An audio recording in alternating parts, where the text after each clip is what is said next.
Nurses are advocating that we have the resources and things that we need to do our jobs safely because we want patients to be safe.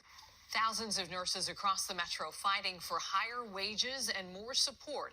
But are they willing to go on strike? Well, the polls closed just moments ago. A strike here would be widespread. We're talking about more than 13,000 nurses from all metro hospitals, including 2 in Duluth. Our Courtney Godfrey joining us now from the union headquarters. And Courtney, voting has now closed, but we don't know the result as of right now. Yeah, union representatives are actually inside behind me tallying those votes. And while the polls closed just minutes ago, the results will not be public for some time now. But if the strike is authorized, which is expected, this will be one of the largest nurses' strikes in U.S. history. Come on over. Thank you for voting. In the basement of the M Health Fairview Hospital in Minneapolis, nurses are ending their shifts with a yes or no vote, a probable strike in their future. Nobody became a nurse to do not 100%. And sometimes we feel like we can't give 100% because we're stretched so thin. Chelsea Shafter is an RN at Fairview and on the negotiating team for the union.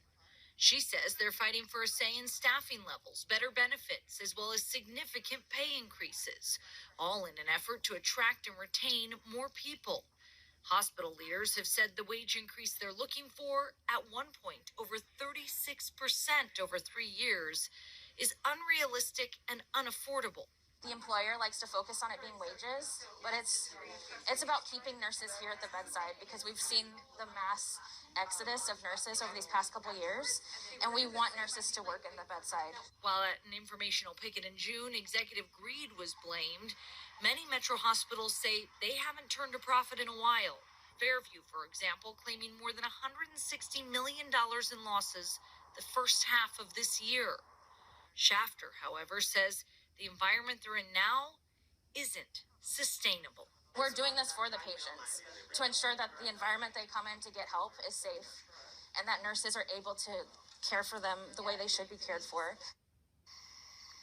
Now, as we mentioned, this motion to strike is expected to pass, and because we have the Minnesota Nursing Association here working hard tonight, we figured we'd pull one of their members out here and just ask them how today went.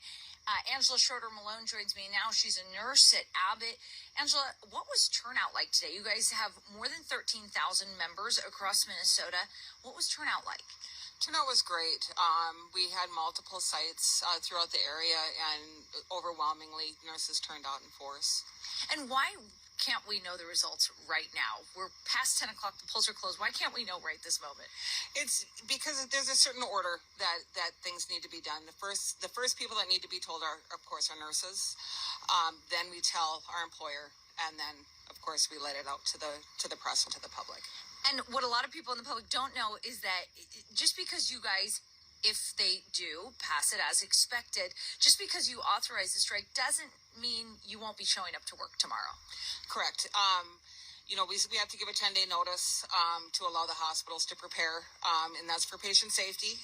And there's still a hope that we won't actually have to strike. This just gives us an option if we need to, but we're still hopeful that we can make some more headway at the bargaining table and avoid the strike if possible.